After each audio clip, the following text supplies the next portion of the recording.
और जो है हमारे राकेश भाई तो बिल्कुल शानदार शुरुआत करे। मैं इनको जो है तहे दिल से शुक्र अदा करता हूँ, क्योंकि बहुत से बारीकियां देखे करके छान करके खुला खुले अल्फाजों में जो है कंपनी का पूरा चरित्र बता दिए, और जो है उंगलियों पे गिन के जो है हिसाब बता दिए इनका, कंपनी जो है अब तक क्या करी। इनको तो हम काफी टाइम दे चुके, 10 महीने से जो है काफी टाइम दे चुके।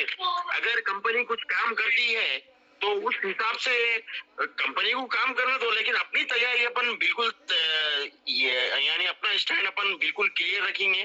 जब तक कंपनी अगर बाउंस बैक हो रही या पेमेंट जा रही, कंपनी खाली इन्वेस्टरों का पेमेंट नहीं बल्कि A to Z यानी आईडी धारक से लेके इन्वेस्टर तक सबका पेमेंट देख के डाल रही कंपनी, सबका ख्याल कर रही, तो वो हिसाब से कंपनी को जो है फिर अपन मौका दे सकते।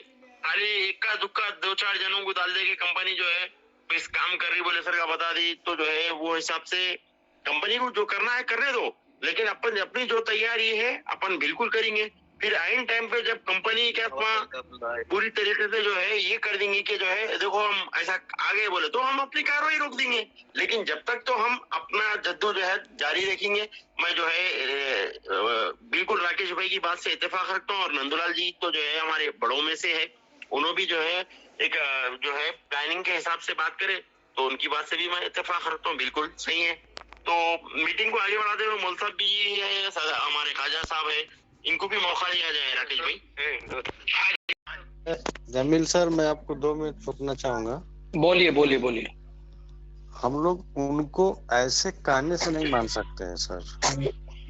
जब मुकेश त्यागी जी इंडिया में हैं तो वो सबसे न मिले, कोर कमेटी के 10 लोग हैं, उनसे मिलकर इस बिजनेस के बारे में क्यों नहीं बात कर रहे हैं, क्यों भाग रहे हैं?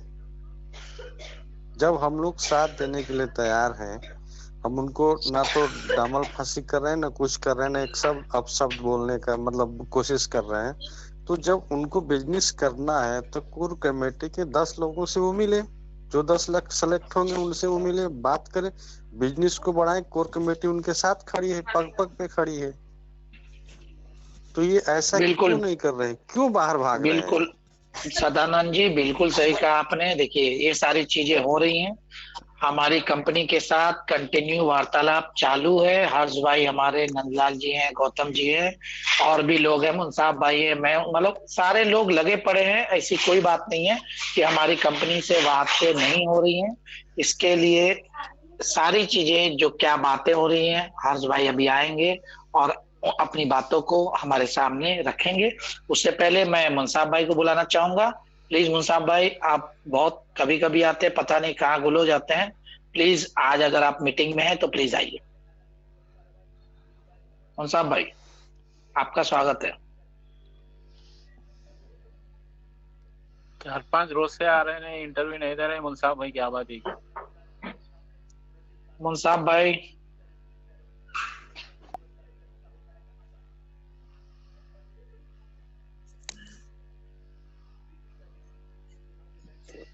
राकेश जी नमस्कार, सभी भाई लोगों को नमस्कार।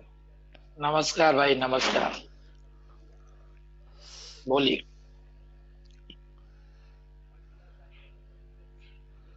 अभी नंदलाल जी बोले सबसे पहले मैं राकेश जी जो बात बोले वो सही बोले, लेकिन राकेश जी हर चीज को बोलते हैं ना, आहिस्ता आहिस्ता हर एक चीज हमारे कंट्रोल में आ रहा। और उसके बाद आप लोगों को भी पता है हम लोग किस काम से और कहाँ कहाँ हैं। मैं भी दिल्ली पहुंच गया हूँ, अभी थोड़ी देर पहले 8:30-9 बजे मैं पहुंचा, तो ट्रेन लेट था मेरा। तो आपके बोलने के बाद नंदलाल जी पूरा क्लियर कर दिया हर एक चीज। तो थोड़ा सा आज हम लोग का हर एक चीज क्लियर हो जाएगा, नहीं तो मैक्सिमम कल क्लियर हो जाएगा। तो हर एक चीज आपको हम लोग बताएंगे। यहाँ पे कोई नेगेटिव पॉजिटिव वाली बात नहीं है, यहाँ तो बात पैसे की है। हमारे बातों को कोई नेगेटिव सोचता होगा, कोई पॉजिटिव सोचता होगा, वो तो लोग अलग हैं। अभी जो ग्रुप में लोग हैं वो लोग जानते हैं कि क्या चल रहा है और क्या होने वाला है, आगे क्या होगा। और यहाँ तक समझ लें कि हर एक चीज होने वाला है। थोड़ा सा हम लोग के ऊपर में थोड़ा भरोसा रखें, जब भी प्लानिंग किए हैं। तो राकेश जी और बाकी जमील भाई को, खाजा जी को भी मैं बोलूंगा कि थोड़ा सा आप लोग अपने हिसाब से बात करें। हर बंदे को अपना बात रखने का हक है, बिल्कुल हक है, किसी को कोई रोकने वाला नहीं है। लेकिन जब सॉल्यूशन की तरफ में जा रहे हो तो फिर सॉल्यूशन वाला बात करेंगे, क्योंकि 3 महीने से तो बात ही हो रहा। राकेश जी आपको भी पता है 3 महीने से सिर्फ बिल्कुल बिल्कुल बंदे बिल्कुल। ऐसे हैं आज भी आके 3 महीने पुराने बात को खोदते हैं, तो कोई मतलब नहीं है। कौन कितना क्या कर सकते हैं वो भी आपको पता है, मुझे भी पता है, सभी लोगों को पता है। तो बात एक तरफ है और काम एक तरफ है। काम अपने हिसाब से बढ़िया चल रहा, आप लोग का आशीर्वाद है, और आशीर्वाद है और करिए हमारे लिए और ज्यादा, हर एक चीज ठीक हो जाएगा। बाकी हमारे साथ हमारे जो वरिष्ठ नंदलाल जी हैं, ये तो उम्मीद है कि हमारा काम 100% हो जाएगा। आप लोग चिंता ना करें, दुआ करें और भगवान को बुलाएं। कंपनी भी अपना काम करे, जैसा जमील जी बोले अभी, कंपनी को काम करने के लिए कोई नहीं रोका है ना, रोकना भी नहीं चाहिए। बिल्कुल कंपनी उनका था, पैसा हमारा था, वो कंपनी उनके हाथ में दोनों चीज है। वो कंपनी को भी पटरी में लेके आ जाएं और हमारे पैसे भी दे दें। हम तो नहीं बोलते हैं कि भाई हमारा पूरा पैसा दे दो आप, कोई बंदा नहीं बोला पूरा पैसा, कोई कंपनी दे भी नहीं पाएगा। जैसा अपना अपना घर भी चले, एक एक पे आउट का बोले हैं या फिर जिस तरह जो भी बोले हैं, आईडी हो या कोई इन्वेस्टर हो, अपने हिसाब से बात को रखा गया है, बात को पहुंचाया भी गया है, और एमडी सीएमडी लोगों को अच्छी तरह पता भी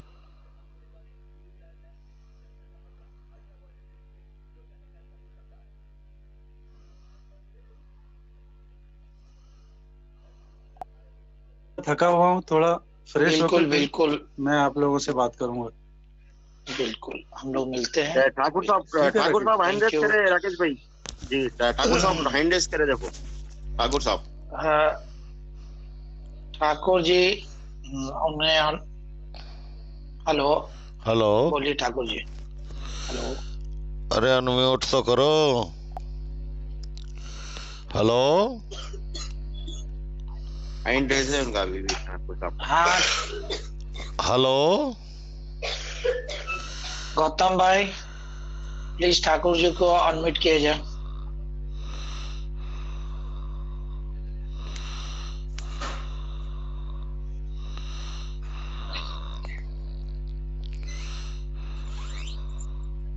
ठीक है, अभी जब तक हम खाजा जी से उनके बातों को सुन लेते हैं। खाजा जी आपकी क्या राय है, प्लीज आप आए। नहीं, अभी 24 घंटे के अंदर मालूम हो जाता है। वो कंपनी वो डिप्यूट वगैरह करे थे ना हमारे राकेश भाई, ये 6 आदमियों को डिप्यूट करे थे, उनके क्या न्यूज है? क्या बोले? इंक्वायरी के बाद 6 आदमियों को डिप्यूट करे थे ना हर्ष भाई, वो कुछ न्यूज पॉजिटिव है? कंपनी चलने का कुछ उम्मीदें हैं कोर टीम को, या नहीं तो हाल ही में तो देखिए चीजें तो पॉजिटिव नजर, देखिए चीजें पॉजिटिव नजर आ रही हैं। वो सारी चीजें जो भी है उस हर्ष भाई देख रहे हैं, और थोड़ी देर में मैं हर्ष भाई को बुलाऊंगा, वो जरूर आएंगे, आपके सामने सारी बातों को रखेंगे। इसके पहले आपकी कुछ राय है तो आप बोले प्लीज। नहीं, अब राय तो कुछ भी नहीं है, जो भी चल रहा है ठीक चल रहा है। ये देख रहे हैं कि अगर क्या न्यूज है, इंक्वायरी की क्या रिपोर्ट है, फिर इंक्वायरी का अगर नेगेटिव है तो फिर अपना स्टार्ट में क्लियर रखिए। 31 को स्टार्ट किया जाए, उसके मैं समझ। बिल्कुल 31 तो सर हमारे सामने है ही ना, उसमें कोई दो राय नहीं है कि 31 को हम टाल रहे हैं। 31 हमारी हमारा पहला मोटिव है। के बाद पूरा क्लियर हो जाएगा। ये बिल्कुल बिल्कुल पूरा तो पूरा डिपार्टमेंट्स है, और उनके पास पॉलिटिशियन पॉलिटिकल इन्फ्लुएंस है, हर चीज उनके पास मौजूद है। 31 के दिन मुकम्मल हो जाने की हमको उम्मीद है। 31 को अपन पकड़ के वो हिसाब से करना बोल के मेरे को समझ नहीं आ रहा। देखिए खाजा जी, ये सारी चीजें अब मुकेश जी के ऊपर है, हमारे एमडी साहब के ऊपर है, वो क्या डिसीजन लेते हैं। हर्ष भाई से उनकी बात चालू है, अगर वो डिसीजन पॉजिटिव लेते हैं तो चीजें पॉजिटिव होंगी, अगर वो डिसीजन नेगेटिव लेते हैं तो हमारी तैयारी 31 तारीख की है, वो होकर रहेगी, इसमें कोई दो राय नहीं। Very good, very good, very good. Sharma जी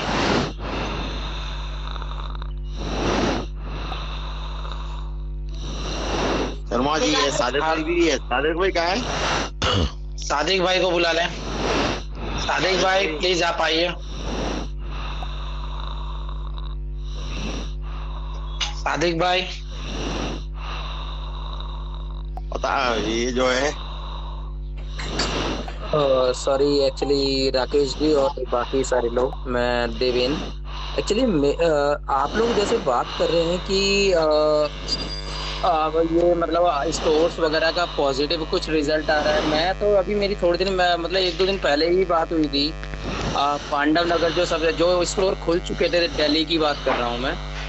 दिल्ली में मयूर विहार का खुला था, उसके बाद पांडव नगर का खुला था स्टोर। अभी तक तो उनमें कुछ हुआ ही नहीं, उनका रेंट भी नहीं गया है, तो वो सारे स्टोर्स तो सारे बंद हो गए हैं। आप लोगों को कैसे अपडेट मिली कि मतलब स्टोर खुल रहे हैं, ये क्या हो रहा है? मतलब एक्चुअली मेरी तो उन ओनर जो स्टोर ओनर्स हैं उनसे बात होती है, तो मतलब ऐसा तो कुछ है नहीं कि स्टोर खोल रहे हैं ये लोग।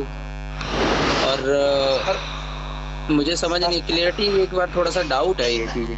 बिल्कुल बिल्कुल सर, इसकी क्लियरिटी है ना हर्ष भाई खुद आके देंगे। मैं हर्ष भाई अगर आप मीटिंग में हैं तो प्लीज आ जाएं। हर्ष भाई अगर आप सुन रहे हो तो प्लीज आ जाइए।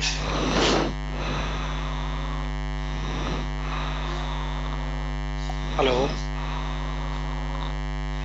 आई थिंक वो अभी वैसे ही ट्रैवल करके आए हैं, तो फिर शायद इसी वजह से उनको थोड़ा सा मुझे लग रहा है ठाकुर जी, हाँ ठाकुर जी को अनम्यूट किया जाए प्लीज। ठाकुर जी कुछ बोलना चाहते हैं? गौतम जी ठाकुर जी को अनम्यूट करें प्लीज।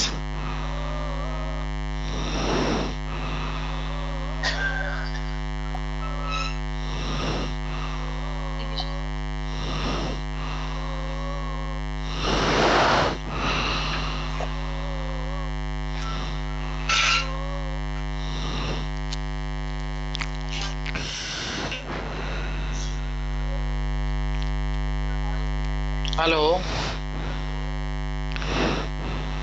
हेलो हर्ष भाई।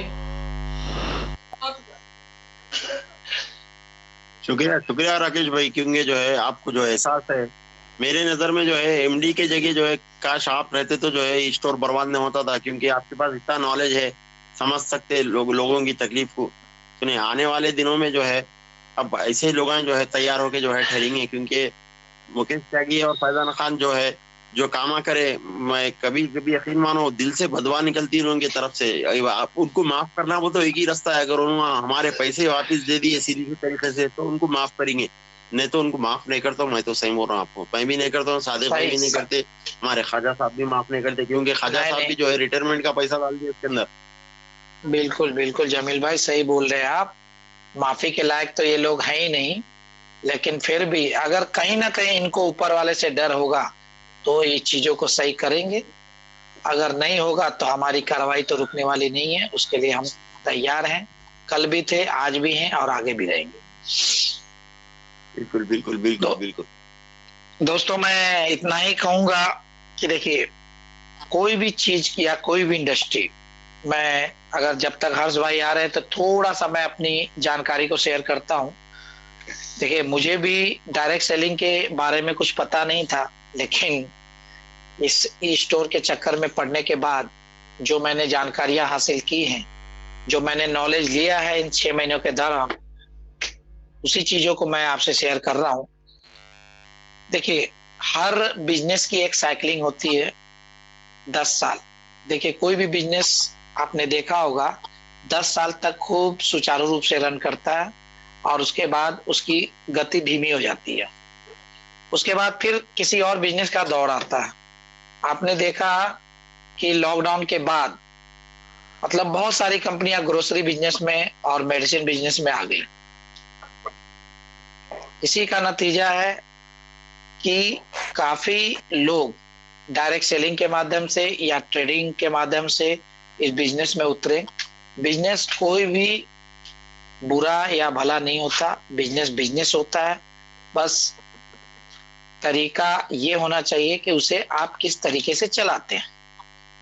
अगर आप सुचारू रूप से और प्रॉपर वे में अगर उसे चलाते हैं तो कहीं लॉस नहीं होता है, और जब आपने 50 लाख कस्टमर खड़ा कर दिए थे तो वहां तो लॉस होने का सवाल ही पैदा नहीं होता। अब बताइए आप कि जिस कंपनी की 50 लाख आईडी होल्डर हो, लोग यहाँ पे कस्टमर ढूंढते हैं और इनके पास बना बनाया हुआ कस्टमर बैठा था, लेकिन ये प्रॉपर मैनेज नहीं कर पाए, इसलिए धराशायी हो गए। खैर देखिए, सुबह का भूला अगर शाम को घर लौटता है तो उसे भूला नहीं कहते। मैंने कहा ना कि देखिए, अगर गलतियां इंसान से ही होती है, हम भी इंसान है, वो भी इंसान है। अगर आप गलती हुई है तो उसे सुधारने की कोशिश करें, ना कि लोगों को मझधार में छोड़कर आप यहां से भाग जाए। जैसे हमारे सीएमडी साहब जाके दुबई में सेटल हो गए हैं। अरे भाई साहब, आपने तो अपनी लाइफ बना ली, लेकिन उन बेचारों का क्या जिन्होंने आपके भरोसे पे अपने पैसों को लगा दिए हैं इस कंपनी में, उसका क्या? शर्म करो, थोड़ा तो शर्म करो आप। अरे ऊपर वाले को पैसा ही सब कुछ नहीं होता। ये सोचो कि मरने के बाद ऊपर वाले को क्या मुंह दिखाओगे आप। आज तो ऐसा आराम कर लोगे आप, लेकिन आने वाला वक्त बताएगा कि आप क्या है। एक वक्त ऐसा भी आएगा कि आपका जमीर ही आपको धिक्कारेगा कि मैंने क्या किया था, कैसे लोगों के साथ किया था। समझे जमील भाई? तो जमील भाई देखिए, मैंने एक यही कहा, जहां तक मेरा अनुभव है कि कोई भी इंडस्ट्री खराब या अच्छी कब होती है, जब लोग उसे सुचारू रूप से चला नहीं पाते।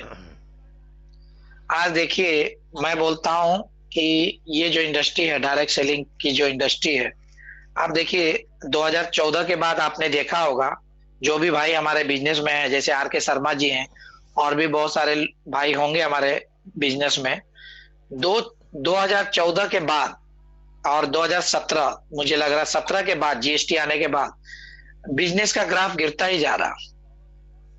आज एक दुकान है, समझिए कोई किराने की दुकान है, तो वहां पे उस मोहल्ले में और 4 दुकानें आ गई। मतलब कोई एक बंदा है जो 10 रुपए में सामान खरीद के ला रहा है और आप 110 रुपए में बेच रहे थे। कंपटीशन इस हद तक गिर गया है कि हम नए बंदे को धाराशायी करने के लिए 10 रुपए का सामान 8 रुपए में बेच रहे हैं। क्यों? क्योंकि उस बंदे को गिराना है, उसकी दुकान बंद हो जाए तो मेरी चलेगी। आज कंपटीशन का दौर इस कदर है कि हम अपनी पूंजी को तोड़ रहे हैं। आज रिटेल मार्केट की ये हालत है।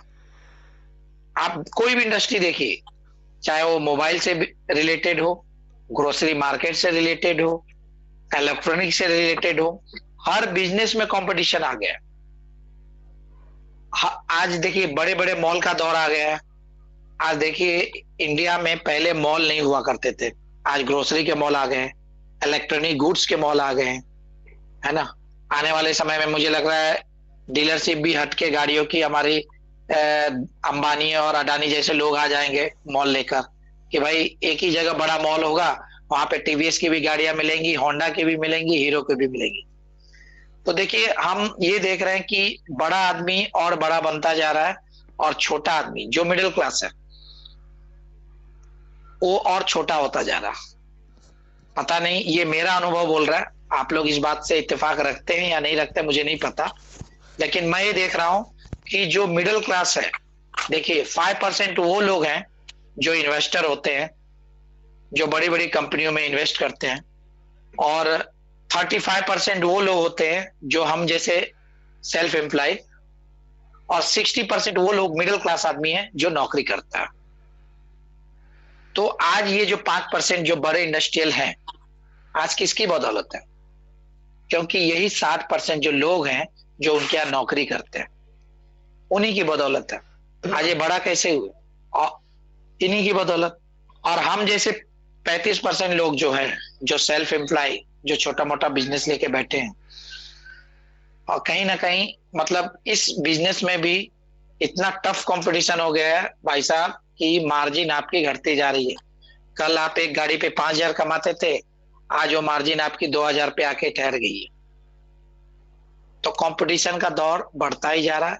आप देखिए इस इंडस्ट्री को इस इंडस्ट्री में, मतलब मैं डायरेक्ट सेलिंग की बात कर रहा हूँ, ये इंडस्ट्री इतनी बड़ी है, आज हमारा 125 करोड़ की आबादी है और इस इंडस्ट्री का दायरा इतना छोटा है कि सिर्फ 2 करोड़ लोग इस इंडस्ट्री के अंदर हैं। राकेश जी, हरजी को बुलाइए, हरजी भी तो दिख रहे हैं यहाँ पे। हरजी बोले। ओके, हरजी कंटिन्यू करिए।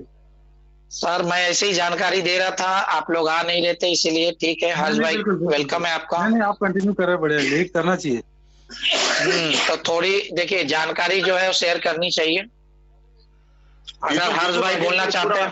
जी जी बिल्कुल 100% सही बोले राकेश भाई। आप अमीर हो जा रहा और गरीब ही रह रहा, और ये जालिमा जो है गरीब को अमीर होने नहीं दे रहे।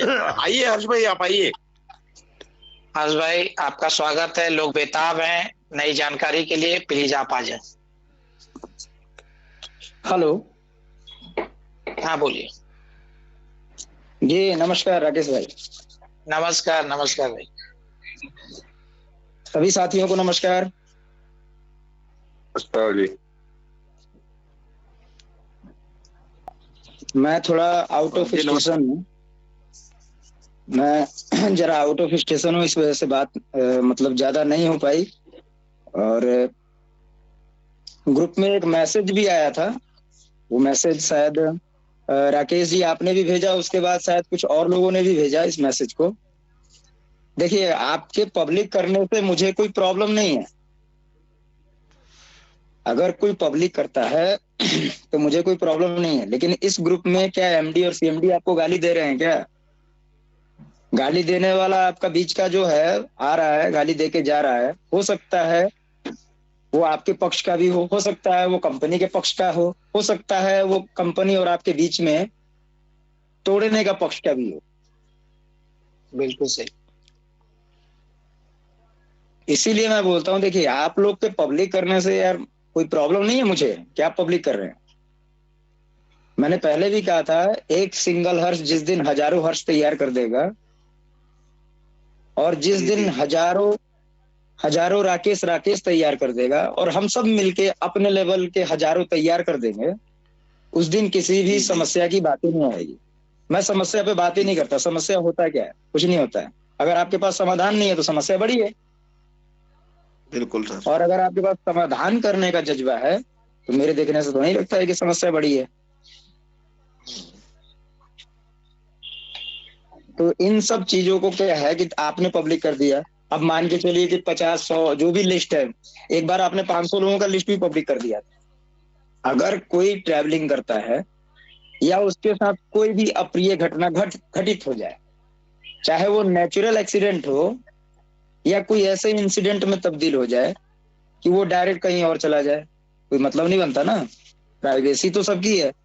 हर्ष तिवारी ने आज तक किसी को लिया तो कभी डिस्क्लोज नहीं की। मैंने अपने जीवन में ना किसी को डिस्क्लोज किया, ना बताने का काम किया। उसका सबसे मुख्य उद्देश्य और रीजन मेरा ये रहा कि बहुत से लोगों की थीम ये हो जाती है कि अजी हमको तो इस्तेमाल कर रहे हैं, कहीं हमको इस्तेमाल करके ये अपने चक्कर में। ऐसा मेरा कोई चक्कर है भी नहीं, ना मैं इस चक्कर में रहता हूँ। आप जिस दिन अपने आप को, अपनी परछाई को, अपने चेहरे को सामने खड़े करके दर्पण में देख लेंगे तो पता लग जाएगा कि शर्मा जी कौन है और राकेश कौन है। आपको किसी की आवश्यकता नहीं है। अब बात आती है हमारे मंच की। हमारा मंच बना क्यों था?